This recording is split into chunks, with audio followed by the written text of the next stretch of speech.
episode of season 9 to the Hearties hotline. Wow. This has Didn't been... we just start this?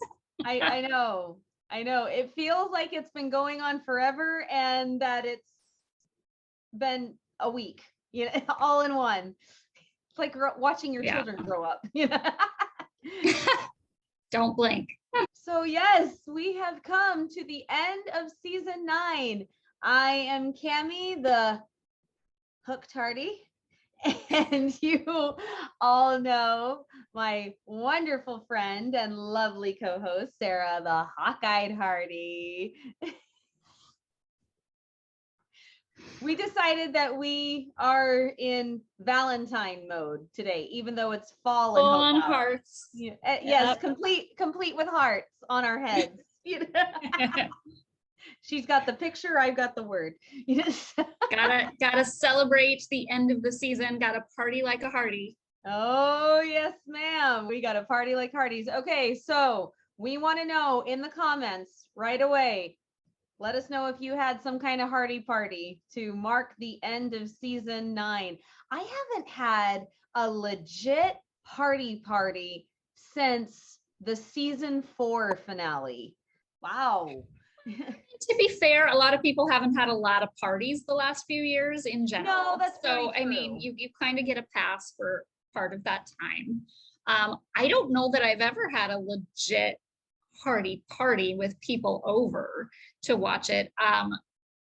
The closest would be like for Christmas movies, because I have my family over and we'll, you know, the times that it's been on Christmas Day, then my mom and I'll make sure that we get through all of the Christmas stuff in time so that we can go sit and watch the movie with my girls. But that's been a few years too, because we haven't had Christmas movies. Right. So let us know if you had a Heartie party. Question of the day. We're just gonna plunge right in, feet first. Sarah, what is the biggest cliffhanger for you that season 9, episode 12, Rockabye Baby, left untold? So, I mean, a lot of people are saying there's no cliffhangers. Technically, there was not a cliffhanger like we expected. Yes. I did expect more of a dramatic, not necessarily, like, I think we have a lot of unanswered question cliffhangers. Yeah. I think we were expecting a new question to pop up that would be an unanswered. Yeah, that would kind of leave us like, oh, we didn't see that coming kind of thing. So I don't think we had any of those. And I greatly appreciate that. We don't need any more. We don't need any more proposals in the church being overseen by someone else. You know, we don't need anything else. But when you say that, I don't know how to pick one. Just now in my brain, I went through 3 or 4 where I was like, oh, it's probably this. And then I was like, wait, except that there's that. And oh, but that's actually worse. I think what's going on with the side romances is a big thing for me. Okay. Always been a big fan of Faith.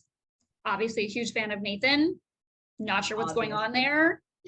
Something might be. Kind of looks like something might be. Now May's back. What's going on, right? So that's definitely a big question in my brain. Okay. However, we have a caveat here. We have a caveat here because I'm really worried about Bill. And he just took off. So that scares me. That scares me a little bit. And then I was like, but it's Gowen. Gowen's my biggest. Gowen's your biggest? Yeah. Okay. So I'm going to pick a different one because you picked Gowen. I'm going to go with Rosemary's pregnancy. I felt like that got enough resolution to where I'm not like, what's going to happen next? Like, no, not me. No, I want to see it. I want more resolution. Yeah, I'm happy that they both know that she's pregnant now and all of that, but no, I want more resolution. To me, resolution's not the right word. Like, no, I know what you mean. We know what's happening. So yeah, it's just, I want to see the journey, obviously. But is the baby gonna make it? And all of that, I want to see it resolved. But with Gowen, for me, I really don't know where they're going, and that makes me very uneasy. So that's why I gotta go with that. No, I mean, if you hadn't said it, I would have. Right there. It's right there at the top. Okay, well, we're there. Let's go for it. Let's go with Gowen. Number one, they sent him away. They sent him to hide. They sent him to hide and be out of sight. And he turned himself in, which of course is very noble of him, but he doesn't like to do what he's told. That's a great way of putting it. Whether he's being told to do good things in the beginning of the series and he doesn't. Or the opposite now. He likes to go his own way, make his own decisions. I gotta go my own way. Oh, here we go. I can't tell if that was because I was singing or if it was because I was singing High School Musical.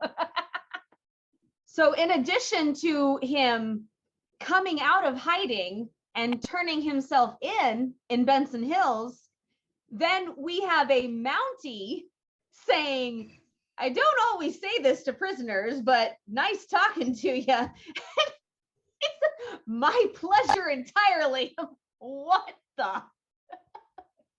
It's probably a good thing he doesn't regularly say that to prisoners. Probably, yeah. Oh, and my hat is off to you because he was in cuffs. You were right. One. There's the first thing I was right about. One. There's more. Stay tuned. Oh. In my defense, the hat hid the cuffs with him twirling it. Totally it hid the, yes, thank you. Or maybe it was a take without the cuffs, and then they said, no, let's try it with the cuffs. Maybe. Right, and they put the take they weren't using in the commercial that you saw. Why not? It's happened before. Yes, it has. It has? Okay. I will just nod and move on. Yes, just nod and move on. But then we get a hero's welcome, which he does not believe he deserves, but I think he does. And when everybody who has been against him or unsure of him for in and out periods of time, to see everyone united in clapping for him, that touched me. I mean, I think I can see his point, especially the exact comment that he made later. I'm no hero. Cleaning up one's own mess is not a hero's work. I can see that. I can see that. I can definitely see it. I think maybe like the word hero was too much for him to hear. Mm-hmm. I think the welcoming of him and the assertion by the town that we're on your side, we appreciate what you did, we understand the sacrifice you made, and we're not against you like we were a week ago, I think that he could have probably accepted if it was maybe just clapping without calling him a hero. I think that really struck him. And then, speaking of being against somebody a week ago, we have Florence. That took a lot of guts for her to come in. And yes, Rosemary moved, but that's like my husband's version of space. You know, my husband's version of space is arm's length instead of arm around. Right? So, Like, oh, okay, I'll move over here. so I know, I was kind of like, Rosemary's version of private is across the room instead of standing right next to well, you. and what I found funny about that is that she is a reporter. You know, if it was just Rosemary being nosy, I would be like, oh yeah, that makes sense that she's still there. But I'm like, you're a reporter. You were asked to keep this quiet. You should have left. Yeah, there's no way that she was going to leave. I had to watch it a couple of times to make sure I got everything, but she says, I was wrong, and I hope in time you can forgive me. And then kissed him on the cheek. I just, I also, when you're watching this and it's kind of going between plot points, sometimes you can miss direct connections. And what I found when I was taking notes, and I would, you know, I was writing down everything about Gowen's story in one spot, is that the very next thing that happens with him directly after that is when he talks about a weight being lifted. Yeah, I was just going to bring that up. Say it again. So I didn't make that full connection the first time I watched it until I was taking the notes later. But that really correlates for me, that having that specific connection with Florence really helped him feel like that weight had been lifted. It kind of finished the circle of having the weight lifted, because he felt the weight lifted when he blew up the mine, because he felt like he had done the right thing for all those miners. But then it came full circle. I think you're right. I hadn't really considered that until just now when you said it. So nice work.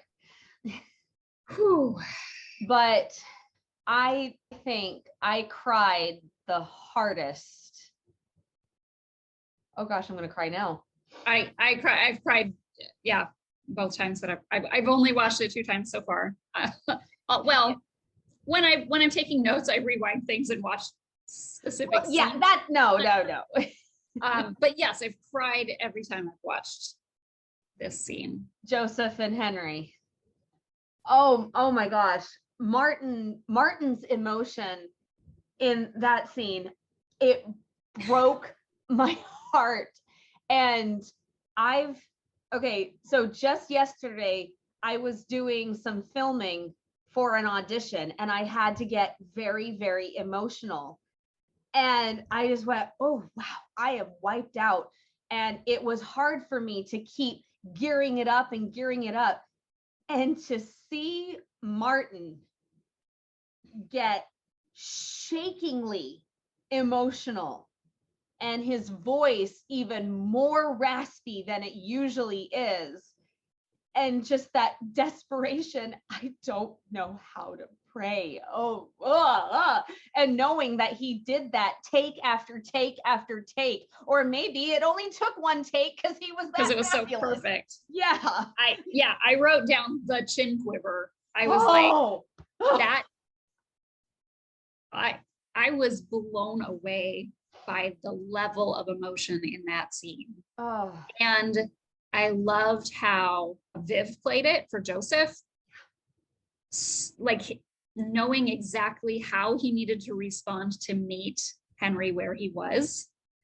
And, you know, I can see him to somebody else being more cavalier and being like, doesn't matter how you pray, it's personal, you just do it how you feel, you're just talking, you know. I could see him like approaching it in many different ways depending upon the person he's talking to and the type of conversation you're having. And when he turned around and the look of like surprise but understanding by Henry kneeling, being on like, and we don't see it, but I almost picture that being almost like a collapse on the floor than like an intentional kneel. I just like, you think?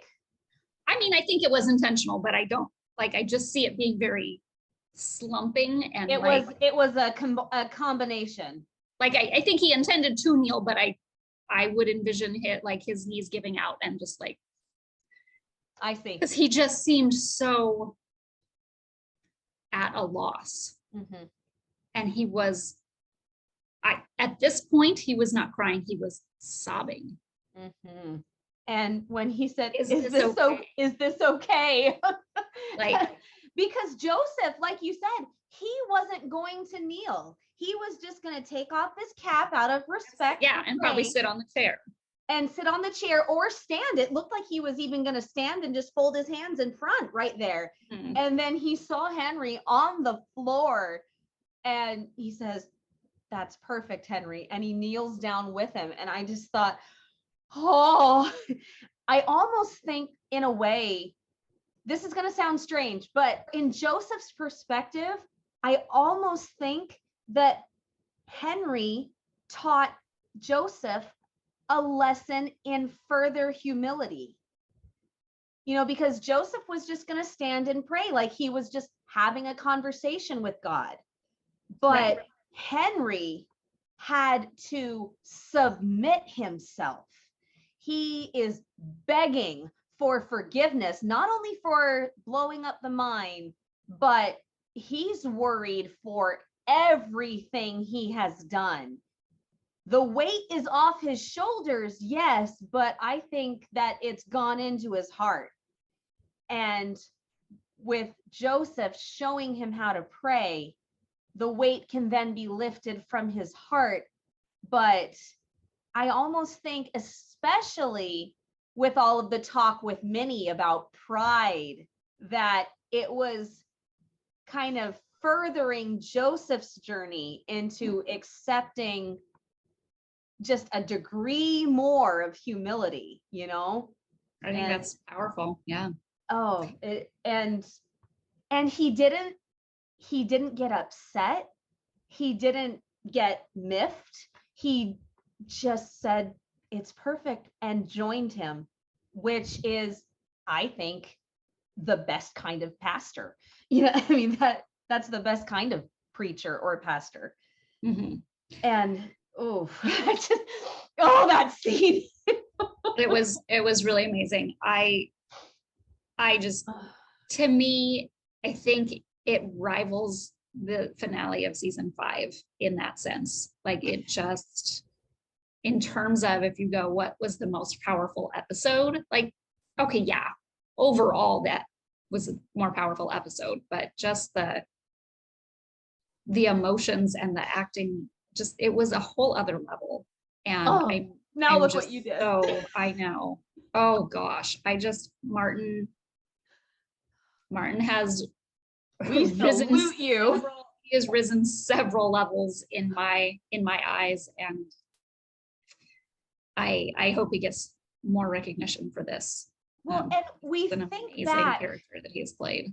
We think back to some of the most powerful moments of the season, and it's Gowen gazing into the mine. It's his face right before he blows up the mine. It's when he says, "How much did he pay you?" and flies off the handle and throws the papers off of the hood of his car. You know, a lot of the most powerful moments have been the Gowen moments. He was the powerhouse this season. He was the powerhouse. I'm not saying best story. No, we're saying powerful. Seriously. And I cannot think of anyone who could have portrayed that specific role better. I am. We're at a loss. I'm bowing down to Martin. He is the hero. Gowen might not have been the hero. Gowen might not have been the hero of the episode, but Martin really, really was. I think it's safe to say that he's our VIP for the episode. Yeah. He's mine. Yeah. Yeah. I would say, and I know that's tough in the Hallmark world, I would say that's Emmy contention right there. I'm right with you, girlfriend. I mean, I would go to bat for that if there was a campaign going on. I'd be working on it. I still think Erin should have gotten an Emmy for her performance in the finale of season 5. Yeah. And this performance of Martin's was right there. And yeah, they both deserve Emmys for those separate performances. Yes. So now let's wipe away our tears and go to a little bit more lighthearted scene with Henry the morning after the fire. I think that's probably the hardest I laughed. It was pretty funny. It was pretty funny. I didn't expect him to be gone. I loved how Nathan like panicked for a second. Like, I don't even know where Henry is. I just realized I don't know where he is. I let the prisoner out and then forgot that I had a prisoner. Can we just say that really quick? The fact that Nathan let him out because he didn't want anything to happen to him if the fire spread. They did not have to do that. And I loved that they included that. And I also want to add, and this could have very easily been missed if depending on what people were focusing on in this scene, but Gowen immediately rushed to the pump and was working furiously at pumping water the entire time. Mm-hmm. And to me, looked like the one who was working the hardest, honestly, in terms of like physical working on putting out the fire. He was like, because Gustav was doing it, but he had been inside the building. So didn't Nathan take over for Gustav? And so then Nathan and Gowen were pumping it together? I believe it was, yes, Henry and Nathan were on one side. Ned was helping kind of on the side of the wagon, doing maybe straightening the hose or something. And then Mike was holding the front of the hose. And then Lee came up behind him. And then Lucas comes up behind him. After Lucas arrived, then he was in the back of the hose. But yes, it looked like some people were like taking turns on certain jobs. And to my recollection, Henry was there the whole time. Oh, wow. Pumping furiously. And that just says so much about someone's character. Yeah. And then in the morning. I've got the paper and Nathan's just standing there. Everything okay? Oh, fine. Or is anything wrong? No. And so he just hands him the paper. He has his own, goes in his cell, closes the door. And then Nathan just goes and sits down. Nobody bothers to lock it. It's all good. That had to be the best scene for comic relief of the whole night. It was pretty hilarious. Oh my god. Yeah. You don't think of Kevin and Martin as being scene partners. They're not in a whole lot of scenes, just the two of them. And the way they played off each other was just perfect. It was cute. It was really cute.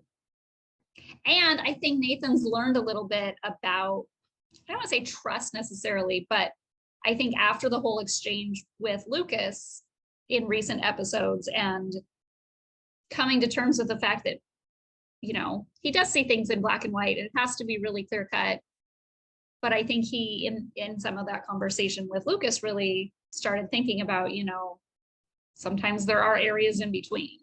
And he's starting to let a little gray in. I can follow the rules and make sure Henry's in the cell. But I don't have to lock it. And I can be a little friendly and I can be a little trustworthy.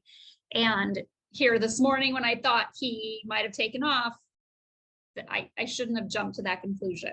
Here he is doing the right thing. He's still here. So. Okay, confession time. In that split second before he showed up, did you think he had gone? No.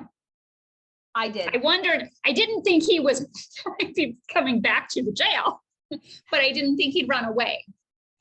Okay, so now that the laughing has died down, let's go to the paper. Rosemary wanted the story to beat the Benson Beetle. A horrible name. It's a terrible name for a newspaper. It's horrible. Like, yeah, there's much better B words if they're trying to sound good with Benson Hills. Or Bugle, like Benson Bugle. Yes, that would have been perfect. Yeah, whatever. Or Banner, Benson Banner. Why can't we do that? Yeah, see, apparently we should run a newspaper. Okay. No, we've got enough on our plate. So to me, this is why the previous storyline happened with Elizabeth and Rosemary. Yep. So, and we obviously didn't know that at the time. No. It makes the season that much better. Like, I love it when something can connect to something behind, from the past. And, sometimes it's just these little callbacks from previous years, but sometimes it's like, this was an intentional plan episodes earlier to draw attention to Rosemary's growth. I think her ability to go from, I've started this newspaper and I have to do amazing at it, and I have to be the first one to every story, and I have to, get that news out, and that's my number one priority. And then really learning through the situation with Elizabeth about the responsibility that comes with that, and the relationships that that's going to affect with the people that you're close with, and even the people you're not, like how the stories she publishes are going to affect the people who read them. Right. And so I think there was the level of Elizabeth saying, I'm speaking to you as my friend. So I think there was that level of growth of her as a friend, of like, oh, I told Elizabeth I would always listen to her as a friend first, so I'm going to stop and listen. Mm-hmm. But then I think there was that larger piece of responsibility to the town and to all the people, and knowing what this would mean to Gowen and knowing what that would mean to everyone. And I think while that scene by itself was powerful, to just see her pull that out of the typewriter and crumple it up. And immediately. And I think that was crucial. Yeah. But I think it wouldn't have meant nearly as much if you hadn't seen Rosemary go through that arc this season. Oh, yeah.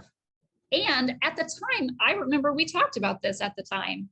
It seemed really out of character for Rosemary and Elizabeth to be, granted they fought last season, but to be at odds like that. To be at odds the way they were, and arguing the way they were. When they were mad at each other in season 8, they just kind of stopped talking to each other and just had some space. And so it was very odd. And I think we even questioned, like, what's the point of this? Why are they having this disagreement and then resolving it so quickly and easily at the end, where they both like saw each other's side and really made up fairly easily. And I think we did question that at the time. Like, this seems kind of a little out of place. We did. And it doesn't now. And now it just makes so much sense. And I really was impressed with that fluidity of the storyline. It's like what we said about season 2, watching them go through all of that really hurt, but it made that I love you at the end all the better. Yes. It made a lot of things about season 3 make more sense. Yeah, when you've seen season 2. So the only thing I will say about the paper is I agree that Rosemary made the right decision about not printing the story, but because of the fact that Henry was already the talk of Benson Hills, I think Rosemary could have printed a story that was much more favorable. And, maybe instead of scuttling it, maybe Gowen could have just taken out the hero bit, saying, don't make me out to look a hero, just print the facts. But Benson Hills, it's juicy gossip news. Yes, but it's also not being spread his community and his friends as much. And I think that's what he wanted, was just keep it quiet here. It's gonna get out, it's gonna be everywhere. If it can just not be here. Yeah, that's a good point, because news didn't travel as fast. back then in 1920. But, you know, if it's gonna get out, if it were me personally, I would prefer that it would get out with someone who was on my side. Yes. So, and that could still change. Yeah.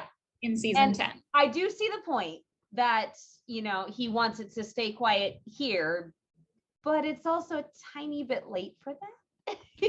Well, and the other thing is, granted, we may have missed part of the conversation, might not have been all of it on screen. But we didn't see him tell Elizabeth the ever part. Right. She could have added that because she could tell that they were going to say, oh, you want us to delay till tomorrow? You know, because that's probably what they would have said. Probably. Like, oh, okay, we'll delay a day, you know. And so I think it's very possible Elizabeth added that to just get them to leave it alone. Right. And it doesn't necessarily mean that with further developments in a new season that somebody it might would not be okay say, to bring it back. Will you tell my story now? She still has all the notes. Yeah. You know she's not going to throw those It's not away. going to be, yeah. Okay, let's take a time out from storylines for just a second, because I had a very interesting revelation, if you will, while I was watching this. Okay. So the title is Rockabye Baby. With strategically placed commas. With strategically placed commas. Very good. So the obvious reason is Lee and Rosemary are pregnant. Well, that's the baby. That's the baby. But one way that I thought of was that when you are rocking a baby, you're soothing them.